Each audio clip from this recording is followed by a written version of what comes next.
disaster planning. And now it is my pleasure to introduce our moderator. Next slide, please. It is my pleasure to introduce our wonderful moderator, Sue Kendig. She is the Director of Women's Health Nurse Practitioner Practice and Policy for the National Association of Nurse Practitioners in Women's Health. She's also a Women's Health Integration Specialist for SSM Health, Women's Health, and a co-author of our Hypertension and Pregnancy Change Package. So without further ado, I'll turn it over to Sue. Thanks so much, Taylor, and welcome everybody. We are thrilled that there are, as I understand it, about 430 plus people joining us today, which just underscores the interest in this really important topic and the importance of this topic to the health of women and birthing people. So we're so thankful that you're here. We have on the call clinical folks, public health, academic researchers, community-based partners. This is really your call. So your participation is really essential, and we look forward to your engagement both in the chat and verbally as we open for Q&A. To start, I just want to give a brief introduction of the Action Forum and an overview of what we discussed during our first forum. We're really here to address hypertension in pregnancy and postpartum through implementing evidence-informed strategies. And during our August call, we discussed why hypertension in pregnancy matters to everybody. Most everybody on the call, I'm sure, has been touched by someone who has experienced hypertension in pregnancy or during the first year postpartum. So it is really important to us. And we heard from Alicia herself about her experience with hypertension in pregnancy.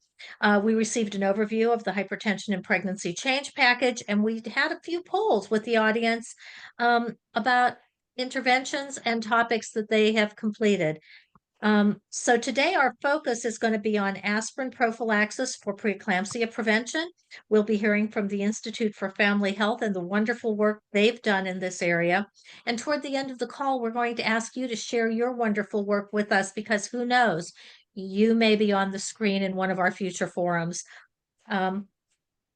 Next slide, please. So we want to start this meeting by taking just a couple of minutes to hear from all of you. Why are you here today? Why is this work important to you? So just to save some time, perhaps let's have you put this in the chat. I think we have a few minutes. If anybody would like to speak up as to why this is important, why you're joining us today. You're welcome to unmute and give us your elevator speech. Otherwise, I'm going to invite you to please put this in the chat.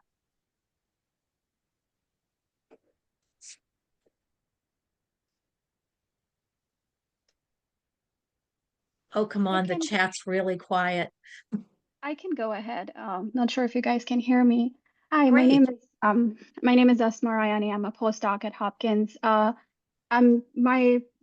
My research is dedicated on cardiovascular health, particularly hypertension. That was the thesis that I worked on.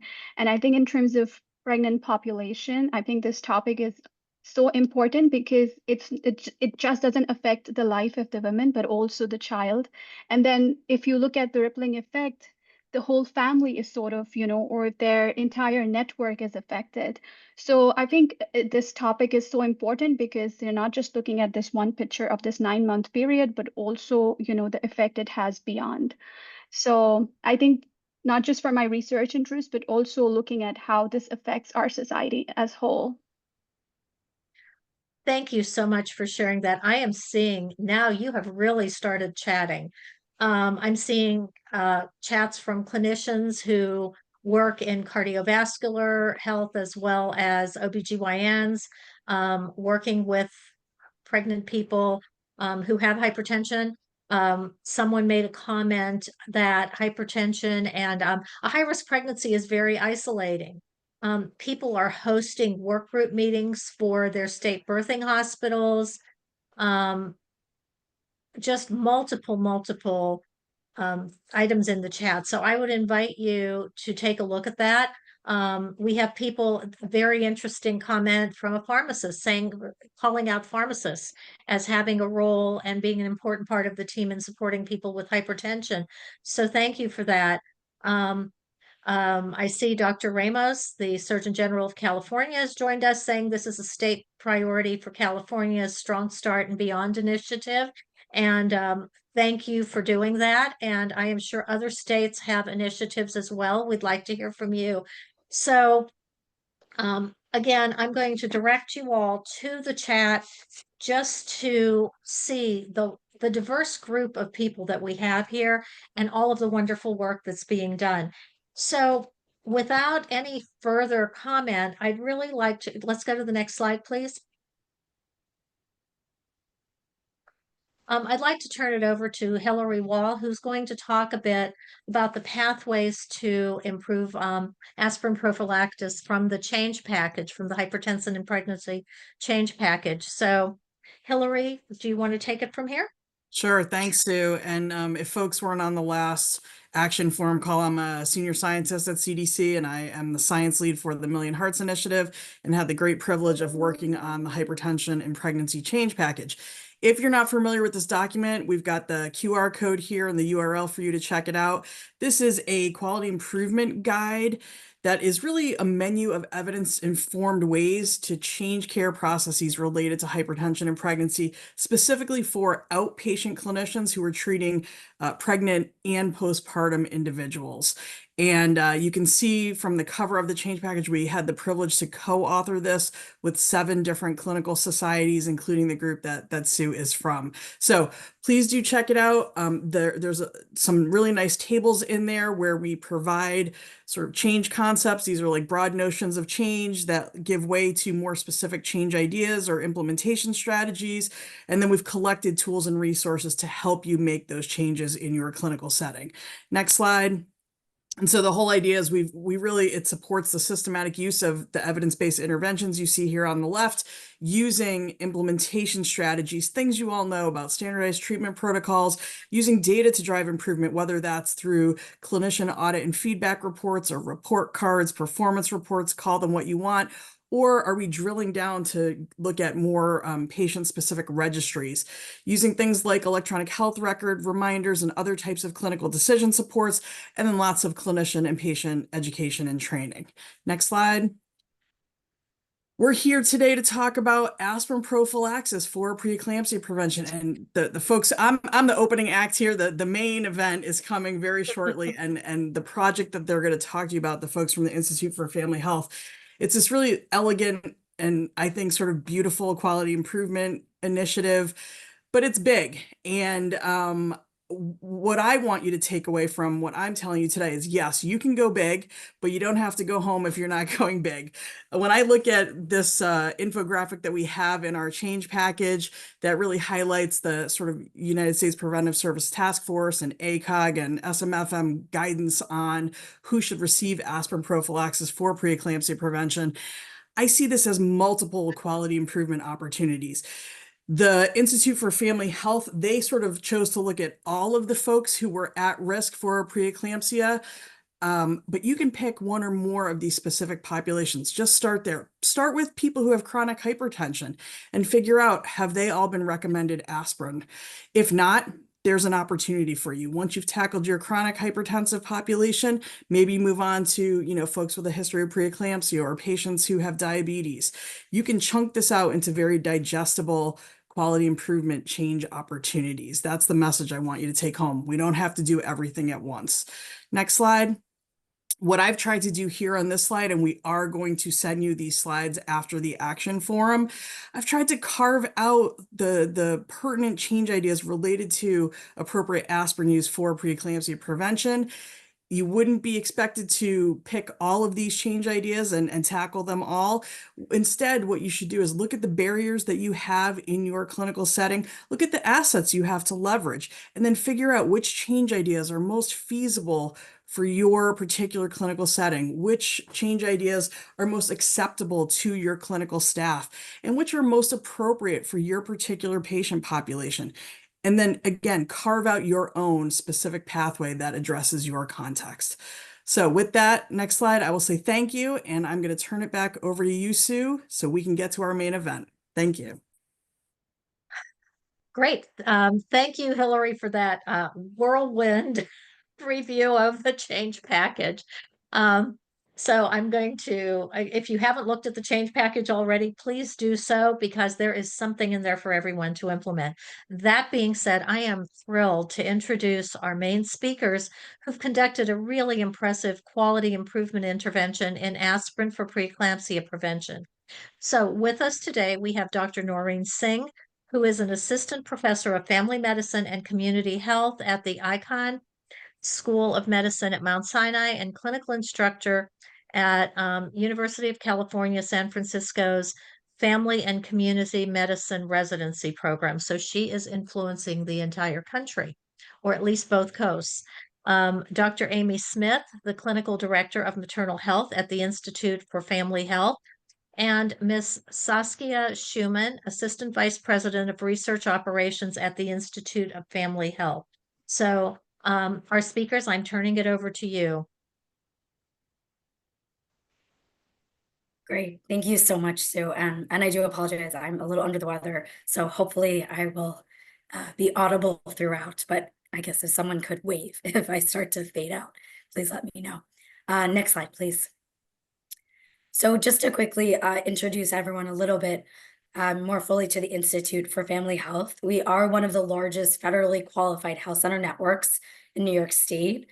Our mission is to provide high-quality patient-centered primary care, specifically in communities that have been historically neglected due to racism and poverty, regardless of patients' ability to pay.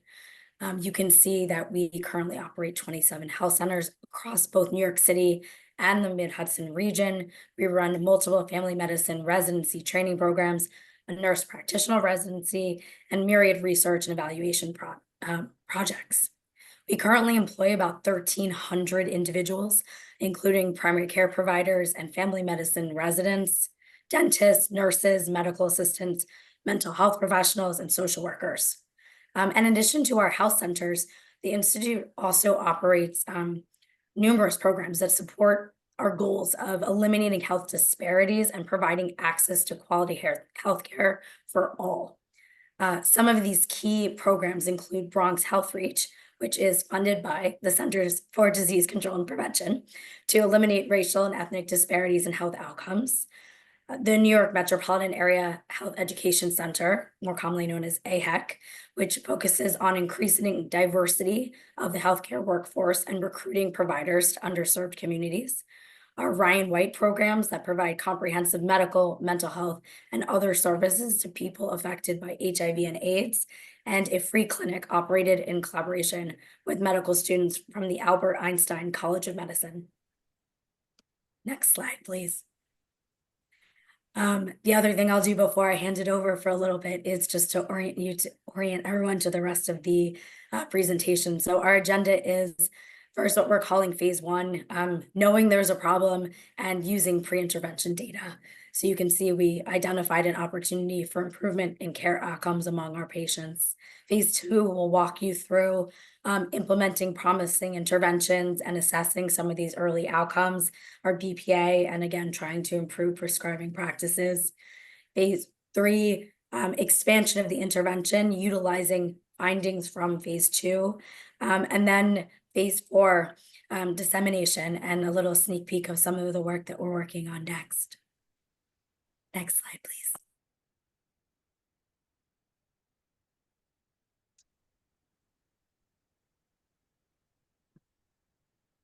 Are you guys able to hear me? All right. So despite the recommendations, a preliminary review of the Institute data revealed that between July of 2019 and June of 2020, we saw 1,721 pregnant people, and of those, about 9% received aspirin, while at least 24% or at least 14% were eligible. It was difficult to assess the actual amount of those eligible because many of the risk factors for preeclampsia were not recorded in a way that was easily pulled from the chart. So a manual chart review was needed. We found about 18% moderate risk more moderate risk factors developed preeclampsia, some despite being prescribed aspirin, but about 7% of our population with no or only one recorded risk factor developed preeclampsia as well. Next slide. Our first intervention was a practice advisory that we built into the system. It was had an attached order set with recommended interventions, including the low-dose aspirin from 12 weeks until delivery, blood pressure cuff for home monitoring, relevant labs, closer and more frequent follow-up appointments, consults to obstetrics and gynecology, nutrition, case management, and Healthy Families, which is a community support program we have that follows families from pregnancy through 5 years of age. All of our prenatal note templates were updated to include the preeclampsia risk assessment as well. Next slide. One of the issues with our practice advisory was the same as with our initial data review. Not everything was being entered as discrete data. As long as the recommended workflows were followed, all of the high-risk factors, but only about half of the moderate risk factors were being tracked. There were two separate advisories, one that would fire if they had any high-risk factors that recommended aspirin unless there was a contraindication, and another if they had at least one moderate risk factor that prompted the provider to review all of the risk factors and recommend aspirin if they had two or more moderate risks. Even then, the information was then recorded in the note and still not able to produce easily reportable information. Next slide. After 14 months, we had some modest improvement. Aspirin prescribing for patients with a high risk factor increased from 40 to 60%, and patients with at least one moderate risk factor prescribing increased from 11 to 33%. Limitations included not all of the moderate risk factors were being tracked, and a chart review still needed to be done to follow outcomes. With our high-risk patients, it was easy to see our goals, as every one of them should have been prescribed aspirin. But with the moderate risk group, we didn't know what we didn't know. Did they only have one risk factor and therefore not need aspirin, or did they really have two or more risk factors and we were still prescribing for only 1 in 3 at risk? Next slide. So as we evaluated this pre-intervention data and preliminary findings from this first intervention in the context of clinical care, it became clear to us that we needed more information and thorough chart review to address where the gaps were and how different preeclampsia risk factors influenced aspirin prescribing patterns. So we conducted a retrospective cohort study in tandem with rolling out this first intervention that Amy was just describing, the best practice advisory. Our primary objective was to examine the associations between preeclampsia risk factors and aspirin prescribing practices. We conducted a comprehensive chart review of 523 pregnant patients within our New York State FQHC network.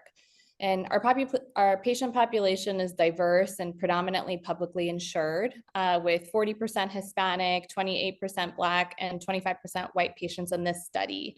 About 80% of our patients are Medicaid insured, which is important as we think about the inclusion of lower income as a moderate risk factor in ACOG guidelines, although it's not well defined. And we included patients aged 18 to 50 who had at least 2 prenatal visits with us, which ensured an adequate opportunity for risk assessment and in an intervention.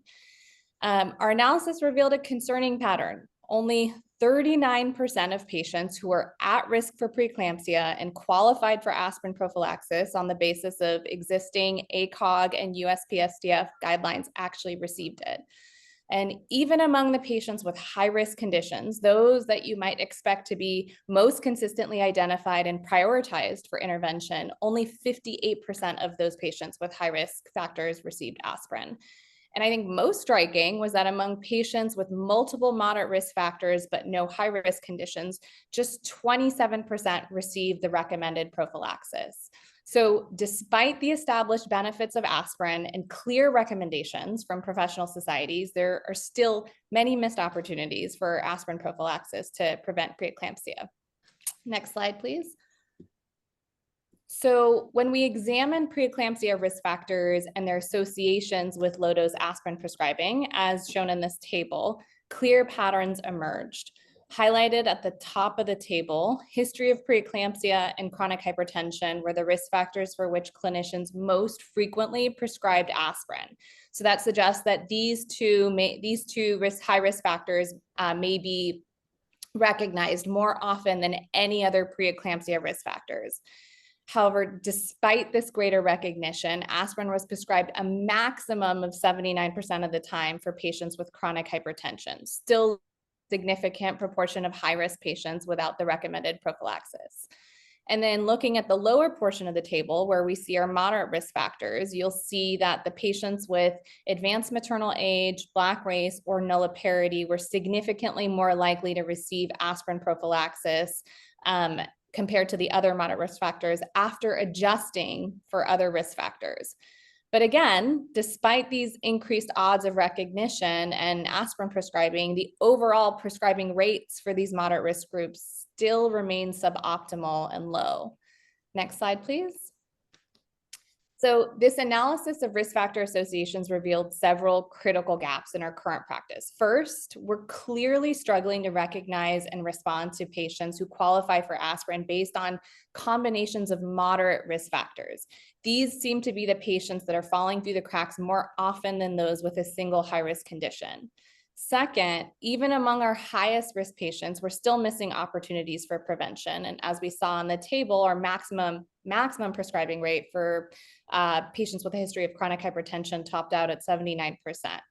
And then I think perhaps most importantly, this data highlighted a critical need for some kind of standardized preeclampsia screening tool, because when left to clinical judgment alone, despite operating in residency programs where there is a lot of curriculum and education dedicated to this, when left to clinical judgment alone, we see inconsistent recognition and response to risk factors, particularly when dealing with combinations of moderate risk factors. And so as many of you work to improve care in your own settings, I think that these findings suggest that implementing some kind of systematic screening process may be key to improving identification and treatment of at-risk patients. Next slide. So while we were collecting data on our practice advisory, we also started planning another intervention. We changed our history collection workflows to assess all of the risk factors for preeclampsia, allowing us to more specifically track a patient's risk. Now we could tailor our practice advisories on not just were they high or moderate risk, but how many risk factors do they have. Next slide. A new tool called a care path was created in EPIC, which is our EMR, to allow for tracking of maternal risk factors for every patient receiving prenatal care at IFH. Rather than only firing for patients known to be at risk, all patients were assessed and triaged into low, moderate, or high risk, and then tracked at every prenatal visit from intake until their postpartum visit. Data is captured from multiple places in the chart with some built-in redundancy to better capture the real-world likelihood that no one charts perfectly every time. Information is pulled from the vital section, visit diagnosis, problem list, family history, obstetric history, demographics, and the new updated pregnancy overview and plan section. The care path includes the ability to track and display risk factor progression, and you can easily see when a patient moved from one risk level to another and what triggered it. Patients who have a moderate or high risk factors are flagged for an additional 1 year postpartum at any outpatient visit, as they have a higher risk of developing chronic hypertension. Next slide, please. This is a simplified flow sheet of the care path.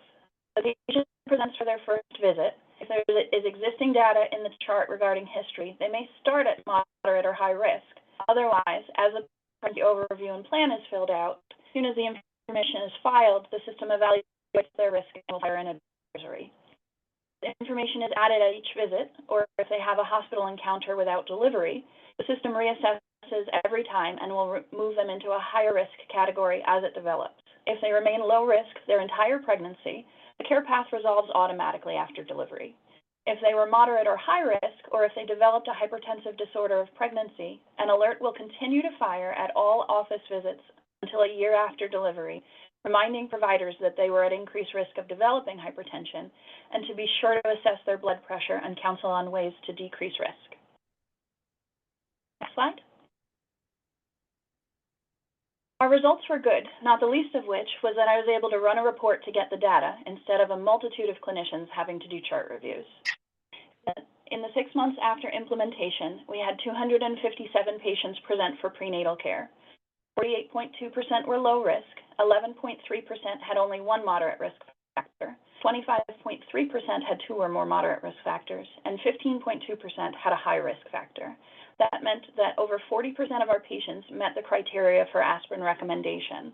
Of those, 92.3% were prescribed aspirin. Next slide. When compared to our previous intervention, not only did we have significant improvement, but we could actually stratify the number of risk factors and make sure that patients who really needed the intervention were getting it. Next slide. These are some action items for your practice.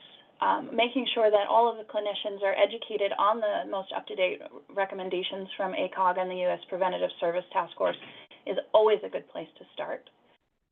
Reviewing your EHR capabilities to see about how your system captures risk factors for preeclampsia. Assess your prescribing patterns by risk category. A lot of us going into this thought, well, yeah, we all prescribe aspirin, and no, not everybody was. Consider systematic screening tools, and any Epic users, consider accessing the build from our community library. All of the interventions that we have built have been made available to all Epic users. And then consider universal prophylaxis if you're serving a very high-risk population, which is an ACOG recommendation. We are starting to lean towards that as we have found that even our low-risk population still has a fairly high risk of developing preeclampsia. Next slide.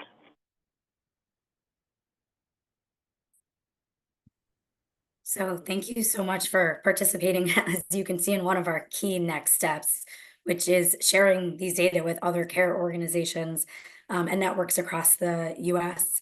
As you just heard, the design and build of our interventions is available in the Epic library, but we'd of course really also love to discuss other opportunities to implement these approaches via other mechanisms or EHRs so that we don't limit the utility of our findings based on electronic health record system type. In terms of our research and evaluation, one of the things we'd really like to do in the near future is do a more rigorous outcome analysis for the patients cared for by the BPA versus the care path. You just saw Dr. Smith present the trend data, but we'd love to drill down further, share our findings, and particularly we're interested in exploring if the increase in aspirin prescribing actually led to a decrease in the development of hypertensive disorders of pregnancy. And since we are already talking about our work, we did think this was just a great opportunity to share a little bit about what we're working on next, working on now, a coming soon preview, which is looking at implications for disparities in care, specifically around issues in clinical care guidelines and risk profiles, which currently use race as a proxy for systemic racism and a lack of a clear definition for lower income. Next slide, please. So we've been calling our project and this next piece and the in development publication Beyond Guidelines. And so, like, why this name? We know that there are persistent and growing disparities, highlighting the limitations of even what I think are excellent, newly revamped risk assessment approaches, which, as I just mentioned, still have to rely on proxies for complex socioeconomic and environmental factors. This oversimplification may really obscure the true drivers of risk for hypertensive disorders of pregnancy and limit the development of effective targeted intervention. Our in-progress work, which we're almost ready to submit to a journal, hopefully for publication, attempts to provide some of these needed data by examining the lived environment factors possibly actually driving the inequities. We used existing evidence around pollution, particularly NO2 particulates, and increased risk of hypertension. And you can see here in this table visual some of our emergent findings illustrating the evidence from our own patient data around both NO2 and different indices of poverty, including neighborhood poverty level. as I hope you can see on the slide, living in high pollution areas and high poverty zip codes in particular were both significantly associated with hypertensive disorders of pregnancy, as much, if not more so, than some of the other known high risk factors, even after adjusting for aspirin prescribing. And then, like a particularly striking finding within this was that, again, after adjusting for aspirin use, living in a high NO2 pollution area emerged as the strongest risk factor for hypertensive disorders of pregnancy across racial groups, exceeding even known high risk factors such as chronic hypertension. Next slide, please. So as you can see, we have some really interesting data that we're hoping to share. And, you know, we have this great team and a committed organization. But when we talk about next steps for this type of work, we did want to acknowledge also, before we end, some of the challenges that we're facing. We have very few funded clinician researchers. The bulk of our clinicians provide full or almost full-time clinical care, or they have significant responsibility as faculty in our residencies. Identifying the funding and ensuring we have sufficient support is always just an ongoing and incredible challenge. Also, although we take advantage of our close academic medical center partners, we're very mindful of the role we play in the community. We've built up trust over decades of work, and we can't and won't simply act as a liaison or link between better funded external groups and our patients if we're going to retain our hard-earned trust. We also often have residents, medical students, public health master students, et cetera, working on these projects. It's an amazing learning opportunity for everyone, and it's how we did a lot of the groundwork that we, discussed today. But it requires just tremendous coordination to ensure that data isn't lost in exchange between people and groups over years of work, and is not efficient, although it's what we have to do, and we've been making it work. For the next steps, when we think about the ability to implement and maybe more prospectively test the utility, especially of these findings from the lived environment data, we would need a significant investment to further customize the EHR, and it's a very specific and costly skill set. And part of the reason we were so excited to present here is not to just share what we've learned to date, but also to bring this forward because we are open to ideas and just hoping that someone or some group of someone's will be excited as we are, and hope to help us keep this moving. Next slide, please.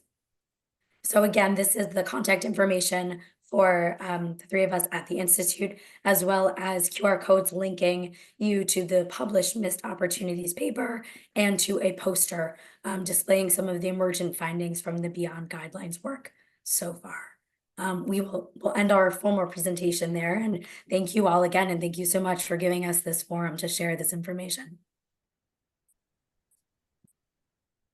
Thank you so much. That was a fabulous presentation, and I am going to be sending it all over our healthcare system to emulate. So thank you so much for that.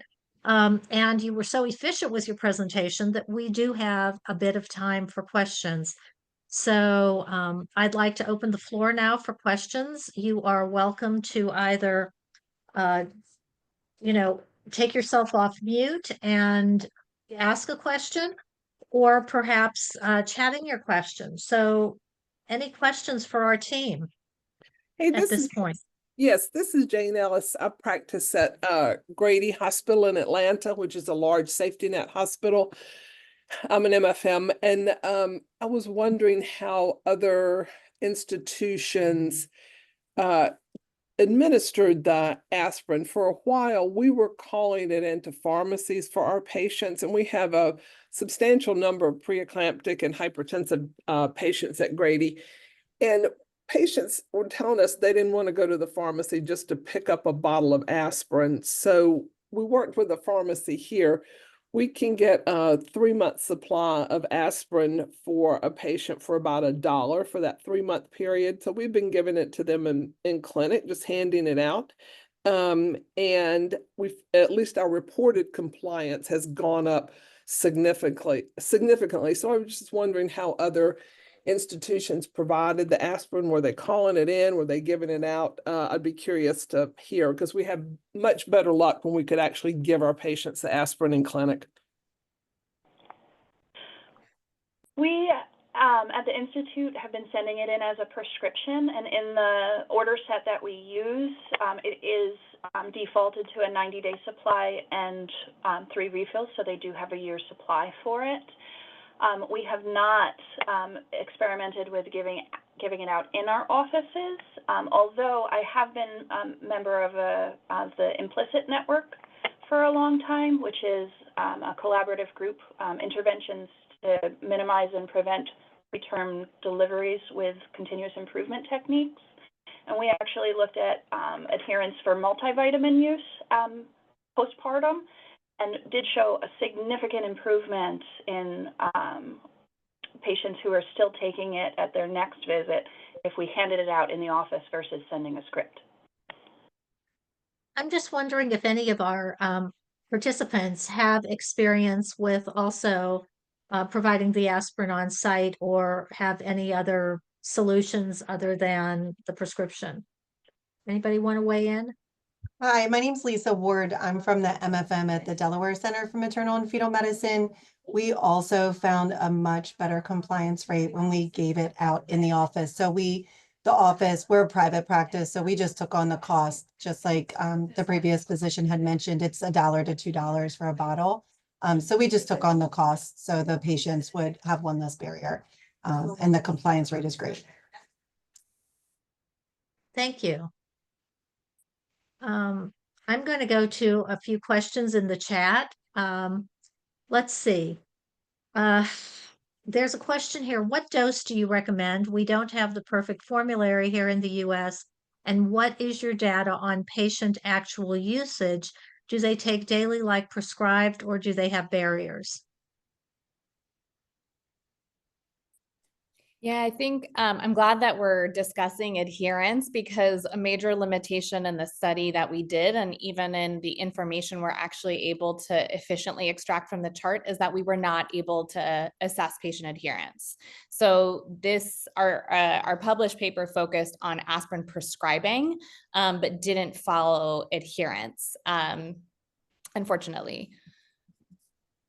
The second intervention with the care path does have a way to track that if used. So it does fire at every prenatal visit, and it will go away if you mark that patient is taking as prescribed. We have not looked at that data yet. I'm just going to call out, Laura McKay also had put in that as a telehealth company, they also took on the cost of the aspirin and mail it to the patient. And, I'm hearing enough of you say, our practice took on the cost, even though the cost is nominal. That's maybe sort of something to put in our back pocket to think about conversations with payers and so forth. So,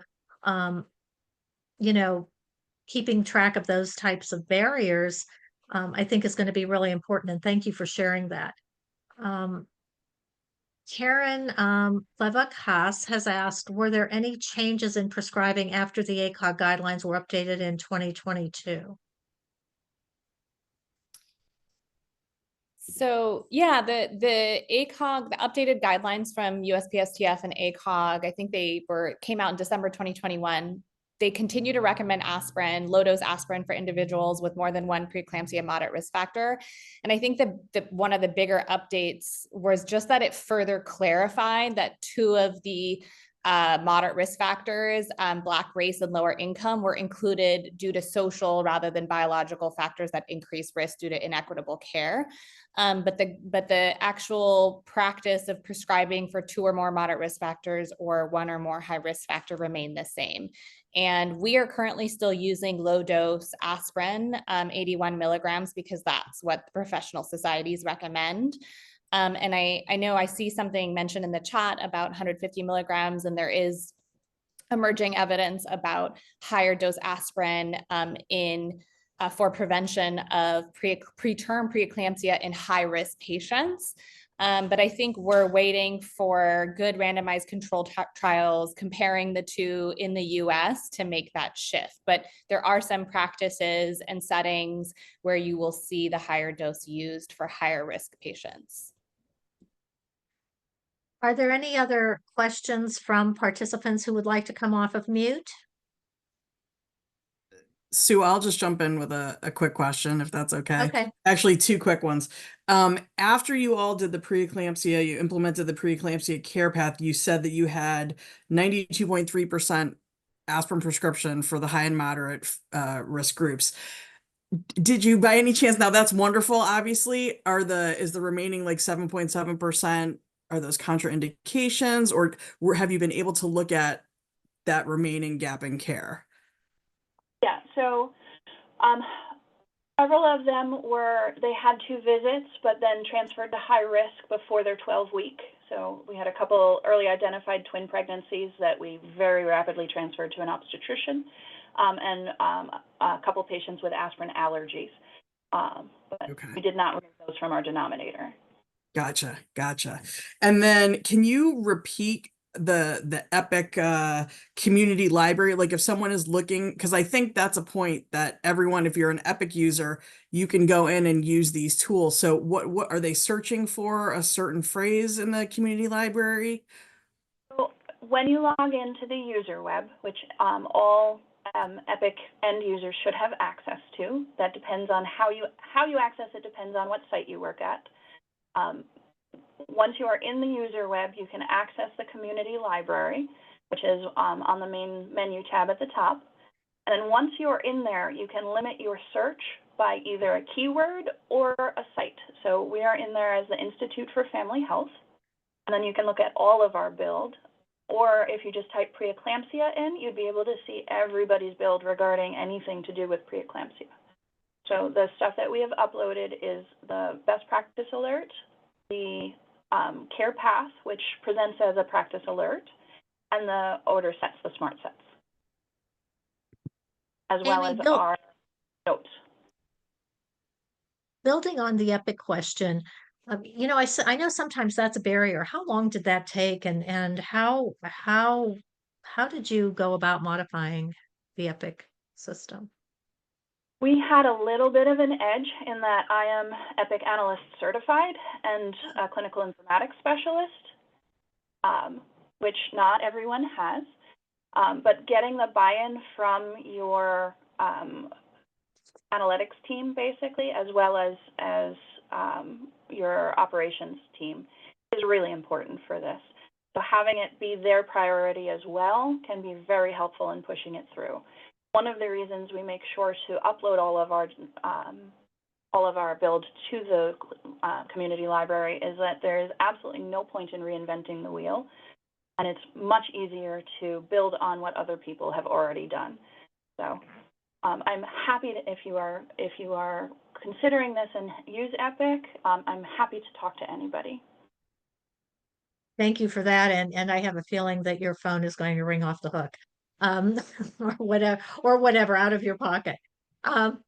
So also I want to call out that Jessica Walsh has commented she works for an insurance company for Medicaid Nevada, and that they have $30 free OTC benefits quarterly, and they encourage aspirin and prenatal aspirin from there for their low-income members. So there are some payers who are looking at that. I think our last question is going to be, did you partner with any trusted community partners, or are you the trusted community partners? Can you talk a little bit about how you may be engaged with people with lived experience or other community partners? Yeah, absolutely. I mean, I can try to start to address that at least. And obviously, Amy and Noreen, please jump in. I think it's a yes and. So I think the Institute has been in operation in New York for many decades now. And I do think we have become a trusted community partner. And part of our very purposeful approach to providing care and to staffing our practices and things like that is ensuring that we are working with and within the community. So hiring people who live in the community to also work in our centers. So it's so that there is like a community sense that pervades the entire network and the system. And I think that allowed us during, especially like the early development stage, to really organically tap in to some of these people with lived experience who were, you know, both themselves a staff member and somebody who had received care at the Institute, or a staff member who, you know, met the criteria for all of these high or moderate risk factors and felt really passionately, you know, supportive of this work. As an organization, we also, I mentioned, you know, our CDC funded REACH program. So our REACH coalition has been in existence also for 20 plus years and is a coalition of 70 plus organizations working in the South Bronx, many of which are faith-based organizations, et cetera. So we also have just a strong general history of partnering with other like-minded CBOs and organizations. And so in some ways it's hard to, I think, differentiate between those two things. We try very much to make sure that the both end. I'm sure there's still room for improvement, but that is kind of where we try to come from, at least on projects like this and others. Thank you. And thank you so much, both to our audience for sending in wonderful questions, and to our presenters for your in-depth and very thoughtful answers to those questions. We're going to move on now. Next slide, please. Dr. Wright, would you like to give an update on implementation, please? Thank you so much, Sue, and thank you all for that wonderful presentation. On the slide, you see what we're tracking at home at the Division for Heart Disease and Stroke Prevention. We're tracking implementers, and the reason we're doing this, it's a reflection of our deep and sustained commitment, our persistent focus on improving hypertension control, facilitating that, working with public health and healthcare organizations to improve blood pressure control for everyone with hypertension. We've begun to build out our work related to hypertension in women. And from that, we've landed on this work in hypertension during and following pregnancy. The change package is a tangible example of that commitment, but we are certainly not happy with only its production and development and release, its launch, its dissemination. We want to see this thing reach its full potential to aid those who are working to improve hypertension detection and control. So one way to do that is to actually track those who are implementing or who've committed to implement one or more of, we're highlighting 7 strategies. And we'd love to know if you are already implementing or if you're planning to implement in the months ahead. We committed to the director of CDC, who helped make this a priority within the agency. We committed to getting to 200 implementers by the end of the year. We know that many people have been implementing these things for quite some time. We would love to survey the country, but we don't have a mechanism to do that. So instead, we're using this wonderful forum today and the ones to follow to see if we can get our arms around who's actually implementing. So that's the purpose today. If you are already implementing or committed to implement on your own timeline, please respond to the polls that take in just a few minutes. Thank you. I'll turn back to you, Sue. Thank you. Next slide. Well, and again, as mentioned, you know, we love our polls. So if you took this poll during the last call, you don't necessarily need to respond at this time. But if we could just take a few minutes and let us know which of the following interventions you're currently implementing.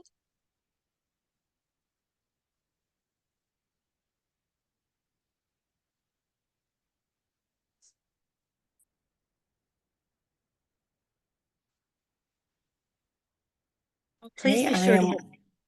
Oh, go ahead, Taylor.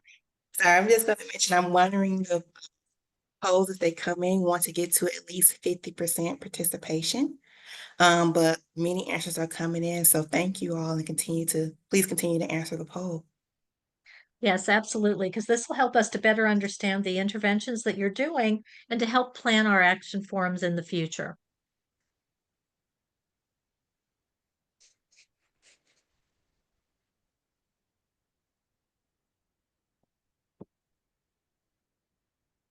How are we doing, Taylor? We're doing good. I believe it's slowing down, so I'm just gonna give it about 10 more seconds to anyone else who may be putting in any last minute, and then I'm going to share the results. And if you've already answered, feel free to expand on your answer to the poll questions in the chat. If you're already implementing, let us know what you're doing. All Okay, right, I'm great. sharing the results.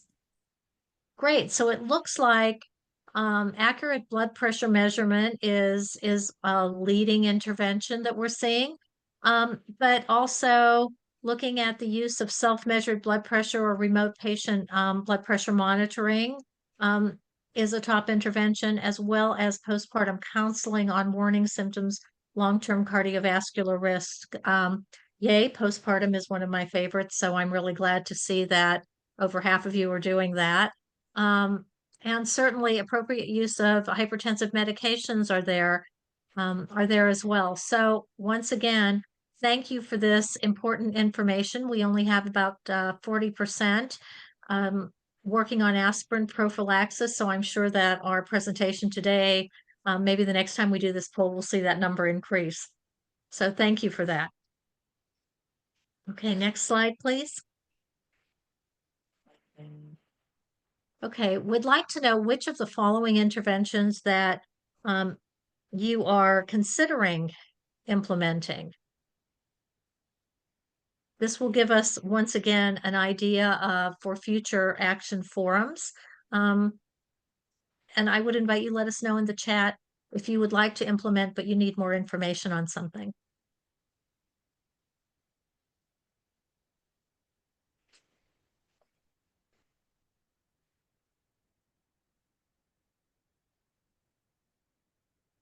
Results are still rolling in. So wait for it to slow down some and then we'll share the results.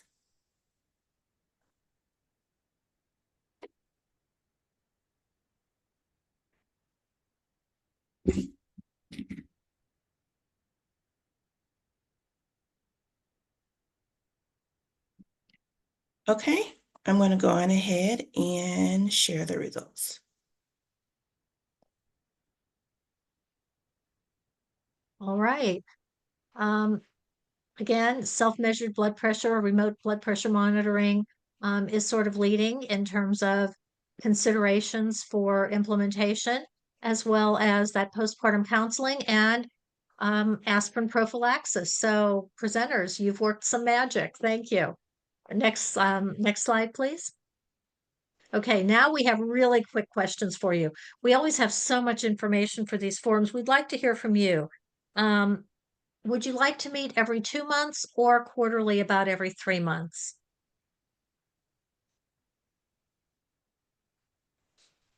Rapid fire, love it, love it, love it. Yay. Just gonna give it a few more seconds. Have many people still responding. Okay, I'm going to go on ahead and share the results.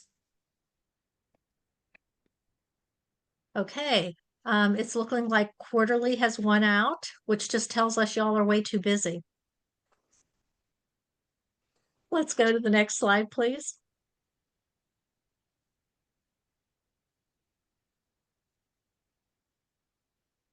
Next slide, please.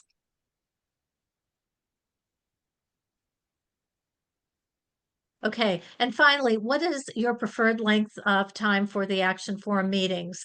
We're packing a whole lot into an hour. Since you suggested that we meet quarterly, would you like that to go to 90 minutes or keep it at an hour?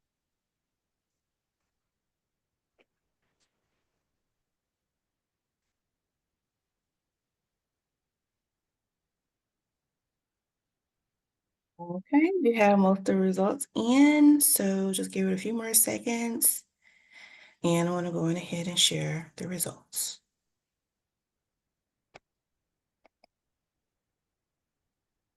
Okay, again, y'all are way too busy. Maybe that's going to be one of the forum presentations. So it's looking like the preference is for 60 minutes quarterly, and our team will evaluate all of this and get back to you on the next meeting time. Now, as we're nearing the end, next slide, please. As we're nearing the end of the call, we're really happy to have a representative from the Office of Women's Health join us to share about an upcoming funding opportunity. I believe Dr. Dorothy Fink is on the Zoom. So Dr. Fink, do you want to unmute? Sure. Thank you so much. It's such a pleasure to be with all of you, and the conversations are just incredible, and would love to continue to think about aspirin use with you all and how we can think about ways of communicating with the public and, what role our office could play in all of that. So we'll definitely follow up with the Million Hearts team, but a really welcome conversation with any of you. Can't express how much we have a passion for generic, cheap, easy interventions that don't get much limelight. And so we're always wanting to think of ways that we can address things that are right in front of us, just waiting to be used. And so I'm going to just transition into an opportunity that I'd like to share with you all today. The team will put the link in for me in the chat. For this notice of funding opportunity. We currently have a forecast out looking at pregnancy and postpartum hypertension. And this really is building on our Hypertension Innovator Award competition that took place over the past couple of years that really challenged groups across the country to submit projects that they've developed addressing blood pressure control during pregnancy and postpartum.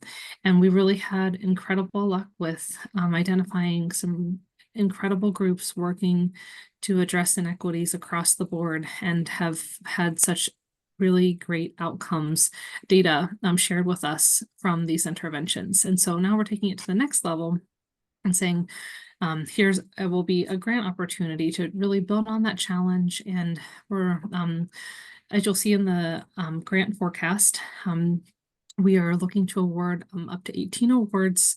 It'll be in FY25. And so we're hoping that the full funding opportunity will be posted at some point in the new year. We'll, of course, share that with the Million Hearts team so that it can be shared with all of you.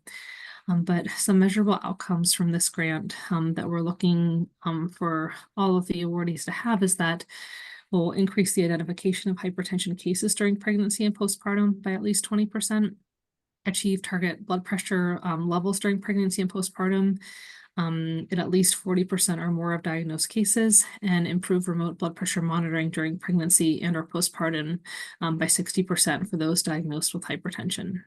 And so I'm really looking forward to getting as much engagement on this as possible, and happy to share more information if you all would like to reach out and have any questions. So I'll wrap it up there and turn it back to the team. Thank you. And if somebody has the link to the forecast at their fingertips, maybe we could put that into the chat for people. Yes. Great, thank you. That being said, next slide, please. In the interest of time, if you have any updates or resources to share, I'm going to invite you to put that into the chat, because we are at time and we promise to make really good use of your time, particularly since you all seem to be extremely busy based on our polls. So we want to make sure that that you're getting what you need. If you would like to engage further with the team that puts these calls together, please email millionheartshpaf@cdc.gov. And we're going to follow up with the meeting recording, resources, and the date and registration for the next action forum. So the slides are going to be sent to you along with that additional information, and they will be posted on the Million Hearts website, and you have gotten a link to where the recordings are kept. So It should be fairly easy for you to find this. We are going to, the next topic for our next forum is going to be effective transitions of care. So I hope you're going to join us for that. That's going to be a wonderful opportunity, and please do join us again. Spread the word far and wide to your colleagues, and thank you so much for your time today. We really appreciate you being here. Thank you so much.